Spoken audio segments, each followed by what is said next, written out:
Iran ও America Israel যুদ্ধের ১১তম দিনে এসে তেহরান তার রণকৌশলে এক ভয়াবহ পরিবর্তনের ঘোষণা দিয়েছে।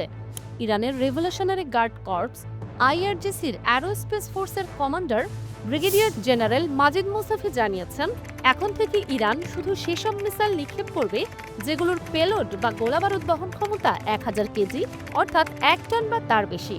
এই ঘোষণাটি যুদ্ধের ময়দানে একটি বড় ধরনের ট্যাকটিক্যাল শিফট বা কৌশলগত পরিবর্তন হিসেবে দেখা যাচ্ছে। সামরিক পর্যবেক্ষকদের মতে ইরান এখন সংখ্যা কমিয়ে বিধ্বংসী ক্ষমতা বাড়ানোর দিকে নজর দিচ্ছে। যুদ্ধের শুরুর দিকে ইরানের কৌশল ছিল সস্তা কিন্তু কার্যকর শাহিদ ১৩৬ ড্রোনের মাধ্যমে ইসরায়েল ও আমেরিকার আকাশ প্রতিরক্ষা ব্যবস্থাকে ব্যস্ত রাখা। এর মূল উদ্দেশ্য ছিল স্যাচুরেশন অ্যাটাক, অর্থাৎ একসঙ্গে এত বেশি ড্রোন ও সস্তা মিসাইল ছোড়া যাতে শত্রুপক্ষ তাদের ডামি ইন্টারসেপ্টর মিসাইল খরচ করে ক্লান্ত হয়ে পড়ে। কিন্তু এখন ইরান সরাসরি খোরামশা ৪ বা খাইবারের মতো ভারী ব্যালিস্টিক মিসাইলের উপর জোর দিচ্ছে। এগুলো ১,০০০ কেজি বা তার বেশি ওজনের বিস্ফোরক বহন করে, যা ড্রোনের তুলনায় অনেক গুণ বেশি ধ্বংসযজ্ঞ চালাতে সক্ষম। এটি কেবল লক্ষ্যবস্তুই ধ্বংস করবে না, বরং এর ব্লাস্ট রেডিয়াস বা বিস্ফোরণের এলাকাও হবে অনেক বড়।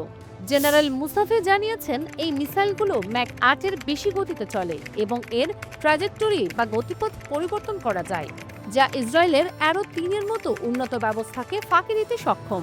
ড্রোনের ক্ষেত্রে আমেরিকা ইসরায়েলকে অর্থ খরচ করিয়ে ক্লান্ত করা যেত, কিন্তু ভারী মিসাইলের ক্ষেত্রে ব্যর্থতার মূল্য আকাশচুম্বী। একটি ১ টনের মিসাইল যদি একবার লক্ষ্যভেদে সফল হয়, তবে তা একটি পুরো বিমান ঘাঁটি বা আন্ডারগ্রাউন্ড কমান্ড সেন্টারকে অচল করে দিতে পারে।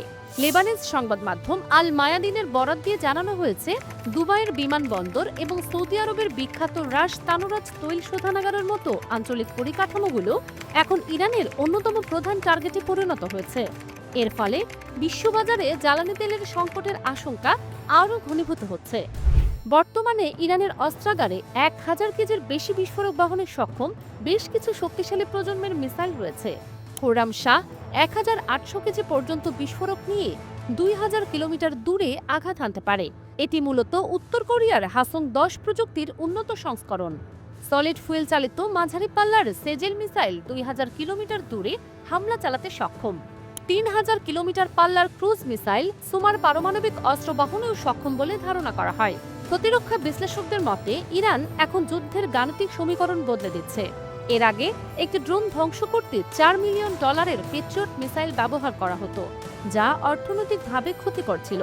কিন্তু এখন ১ টনের একটি মিসাইল আটকাতে যদি রক্ষাকারী বাহিনী একটি ইন্টারসেপ্টর মিসাইল মিস করে, তবে তার পরিণতি হবে কয়েকশো ড্রোনের চেয়েও ভয়াবহ। এখন প্রতিটি ইনকামিং মিসাইল আটকাতে আরও বেশি সংখ্যক ইন্টারসেপ্টর মোতায়েন করতে হবে, যা তাদের মজুদকে আরও দ্রুত শূন্য করে ফেলবে। মুজতবা খামেনির নেতৃত্বে ইরানের নতুন সামরিক প্রশাসন এখন অনেক বেশি আক্রমণাত্মক হয়ে উঠেছে। ১,০০০ কেজি বিস্ফোরকের হুমকি কেবল কোনো মনস্তাত্ত্বিক যুদ্ধ নয়, বরং এটি যুদ্ধের তীব্রতা বহুগুণ বাড়িয়ে দেওয়ার একটি স্পষ্ট সংকেত।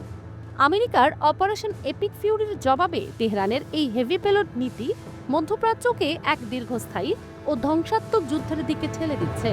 News desk, দুতিয়ার।